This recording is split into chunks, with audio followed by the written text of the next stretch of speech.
اعوذ باللہ من الشیطان الرجیم بسم اللہ الرحمن الرحیم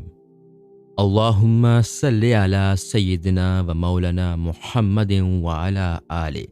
سیدنا و مولانا محمد وبارک وسلم۔ حصہ دوم، باب نمبر 44۔ حضرت عمر بن عثمان مکی رحمۃ اللہ علیہ کے حالات و مناقب۔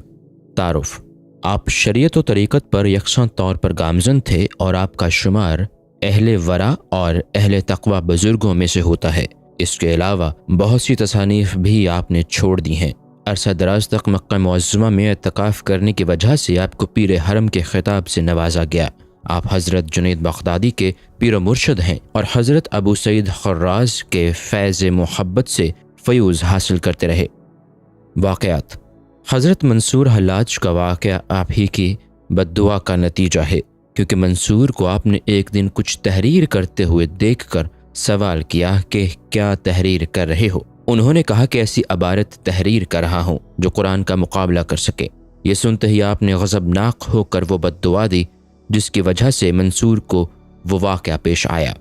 آپ کے جائے نماز کے نیچے گنج نامہ کا ترجمہ رکھا ہوا تھا، اور جب آپ وضو کرنے کے لیے اٹھے تو کوئی چرا کر لے گیا۔ آپ نے دوران وضو ہی فرمایا کہ لے گیا، لیکن جو بھی لے گیا ہے اس کے دست و پا قطع کر کے پھانسی پر لٹکا دیا جائے اور اس کو نظر آتش کر کے راکھ تک اڑا دی جائے گی، اور اس کو گنج نامہ سے اس لیے کوئی فائدہ نہ پہنچ سکے گا کہ وہ اس کے بھید تک رسائی حاصل نہیں کر سکتا۔ اس گنج نامہ کا مفہوم یہ تھا کہ ہم نے تخلیق آدم کے بعد جب فرشتوں کو حکم سجدہ دیا تو سوائے ابلیس کے سب نے اس لیے سجدہ کیا کہ وہ تخلیق آدم کے بھید سے واقف نہیں تھے، اور ابلیس نے واقف اسرار ہونے کی وجہ سے سجدہ سے انکار کر دیا تھا۔ اسی طرح حضرت آدم بھی جس درجہ ابلیس کے راز سے واقف تھے دوسرا کوئی نہیں تھا، اور یہی وجہ ابلیس کو مردود بارگاہ کر دینے کی ہے۔ پھر ہم نے کہا کہ زمین کے اندر ہم نے ایک ایسا خزانہ پوشیدہ کر دیا ہے کہ جو اس سے واقفیت حاصل کرنا چاہے گا اس کا سر قلم کر دیا جائے گا، لیکن ابلیس نے کہا کہ جو خزانہ مجھ کو عطا کیا گیا ہے گو اس کے بعد مجھے کسی خزانے کی ضرورت نہیں، پھر بھی اگر مجھے اس پوشیدہ خزانے کا علم ہو گیا تو میں اس سے ضرور واقفیت حاصل کروں گا۔ حکم ہوا تجھ کو مہلت دی جاتی ہے، لیکن ہمارے بندے تجھے کاذب تصور کر کے کہیں گے کہ ابلیس ایک ایسا جن تھا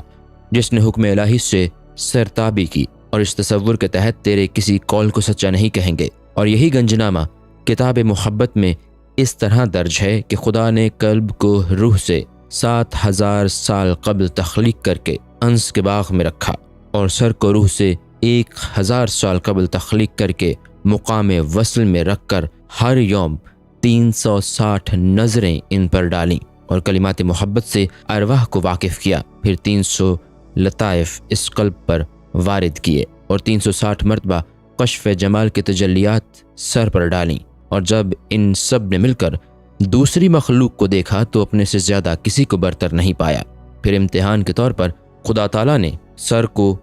روح اور روح کو قلب میں اور قلب کو اجسام میں مقید کر کے انبیاء کرام کو ہدایت کے لیے بھیجا، اور جب سب نے اپنے اپنے مقام کی تلاش کی تو اللہ تعالیٰ نے نماز کا حکم دیا۔ چنانچہ جس نے نماز کی مطابقت کی، قلب نے محبت کی، روح نے قربت کی اور سر نے وصال کی مطابقت کی۔ آپ نے بیت اللہ سے حضرت جنید اور حضرت شبلی کو مکتوب تحریر کیا کہ آپ لوگ اہل عراق کے مرشدین میں سے ہیں، لہٰذا جو شخص جمال کعبہ کا مشاہدہ کرنا چاہے اس کو بتا دو کہ نفس کو شک کرنے سے قبل تم اس کا مشاہدہ نہیں کر سکتے، اور جو قرب الہی کا خواہاں ہو اس سے کہہ دو کہ روح کو شک کر دینے سے قبل تم ہرگز قرب حاصل نہیں کر سکتے، لیکن اس راہ میں قدم رکھنے سے قبل یہ بھی سمجھ لے کہ اس راستے میں 2000 آگ کے پہاڑ اور 1000 ہلاکت خیز بحر بے کراں بھی ہیں، جو ان دونوں سے خائف ہوئے بغیر راستہ طے کرنا چاہے وہی اس میں قدم رکھے۔ اور جب اس مکتوب کو حضرت جنید نے تمام مرشدین عراق کے سامنے غور و فکر کے لیے پیش کیا تو سب کی متفقہ رائے یہی ہوئی کہ آگ سے مراد نیست و نابود ہونا ہے، یعنی جب تک بندہ 2000 مرتبہ خود کو نیست و نابود نہ کر لے اور 1000 مرتبہ ہست کی منزل میں داخل نہ ہو کبھی قرب حاصل نہیں کر سکتا۔ یہ سن کر حضرت جنید نے فرمایا کہ میں تو ابھی ان 2000 میں سے صرف ایک ہی راہ طے کر پایا ہوں۔ حضرت حریری نے فرمایا کہ تم اس لیے خوش نصیب ہو کہ میں تو اس راہ میں صرف 3 ہی قدم چلا ہوں، اور حضرت شبلی نے کہا کہ تم دونوں ہی خوش بخت ہو، کیونکہ میں تو ابھی اس راہ کے نزدیک تک نہیں پہنچا ہوں۔ کسی دوست کی علالت کے زمانہ میں آپ اس سے ملنے اصفہان تشریف لے گئے۔ اس نے آپ سے فرمائش کی کہ قوال سے کوئی شعر سنوا دیجیے۔ چنانچہ قوال نے اس مفہوم کا شعر پڑھا کہ میری بیماری میں کوئی عیادت کو جایا کرتا تھا، یہ شعر سنتے ہی وہ تندرست ہو گیا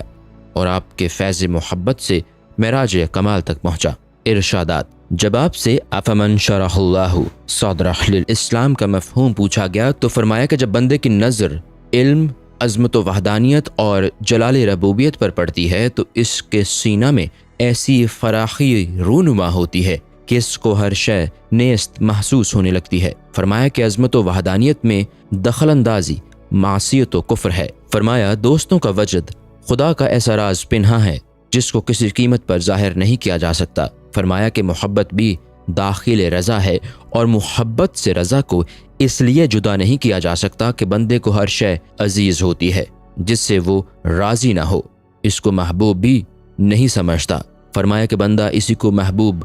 جانے جس سے زیادہ کوئی محبوبیت کے قابل نہ ہو۔ فرمایا کہ صبر نام ہے خدا کے حکم پر استقلال کے ساتھ مصائب برداشت کرنے کا۔